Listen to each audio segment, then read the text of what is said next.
Hello, young lords, future hope of the country. I am going to talk about a very interesting poem today. The title of the poem is Go and Catch a Falling Star by John Donne. Go and Catch a Falling Star by John Donne is a great metaphysical poem. A metaphysical poem is a poem that deals with something that is unnatural or beyond nature. John Donne was a leader of metaphysical school of poetry. I have talked about John Donne much earlier.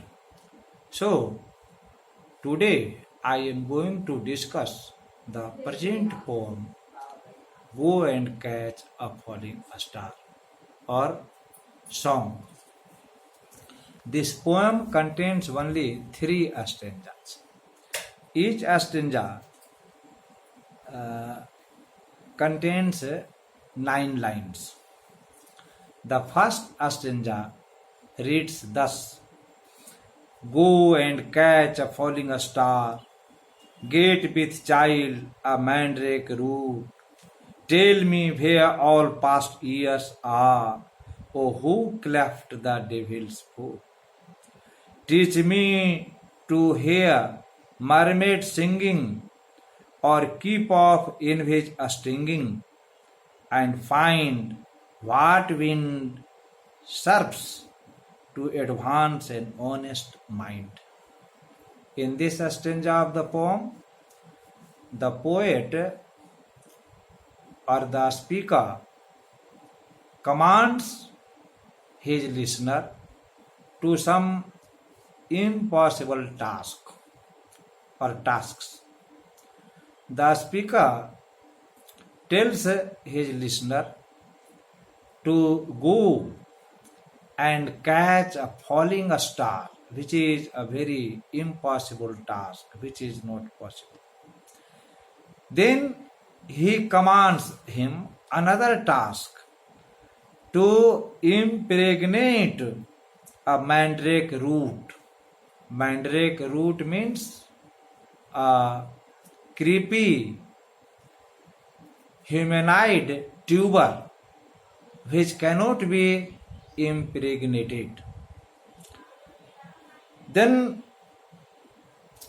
the speaker commands the listener another task, to discover who cleft the devil's foot, who divided the devil's foot.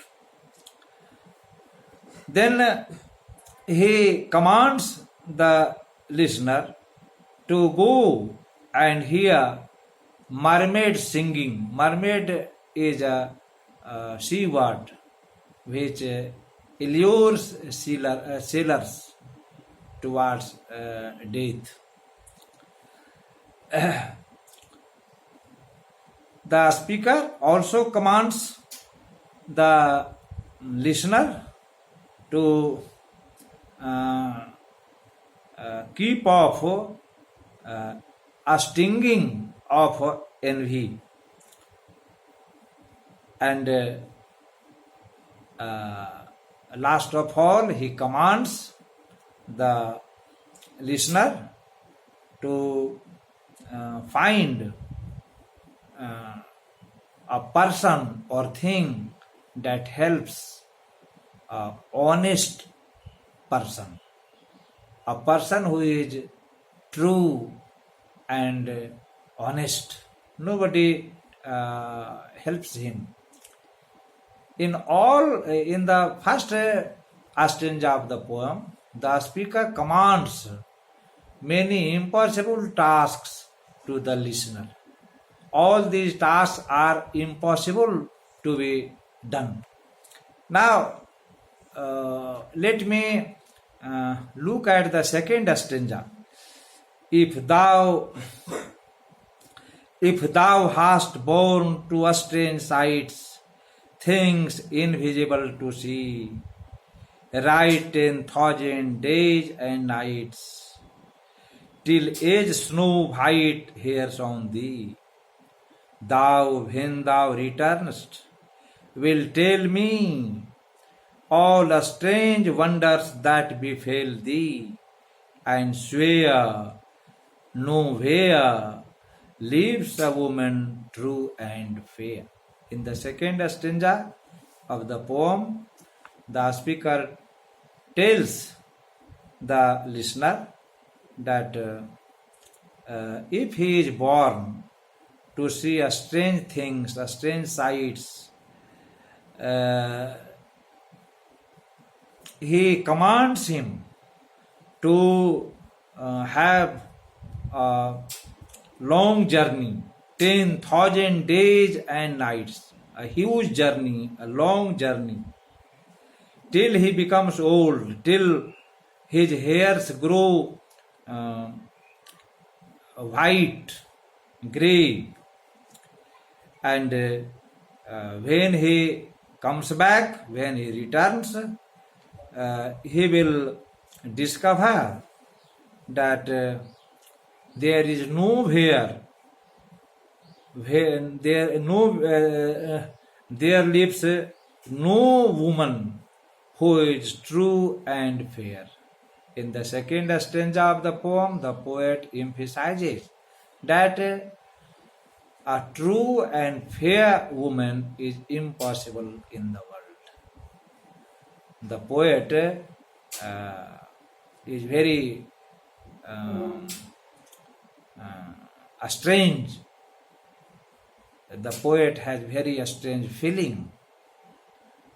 In the third stanza of the poem, the poet writes, "If thou find'st one, let me know. Such a pilgrimage was sweet. Yet do not, I would not go. Thou at next door we might meet. Thou she were true when you met her, and last till you write your letter. Yet she will be false ere I come to 2 or 3. In the last stanza of the poem, the speaker tells the listener that if he finds any place in the world which has a true and fair woman, it will turn into pilgrimage. But the speaker tells that he will not go to see such woman, even though she lived next door to him, because he knows that no woman is true and fair. True and fair woman does not live in this world. The poem deals with the infidelity of women. The poem says that such a woman is rare in the world who is fair and faithful to her lover, faithful to her husband. This is impossible in the world. The poem makes use of conceits and images. It makes use of hyperbole and apostrophe. The poet makes use of tragic meter, stressed, unstressed pattern of meter is used in this poem. To conclude, this is one of the best metaphysical poems of John Donne. Thanks.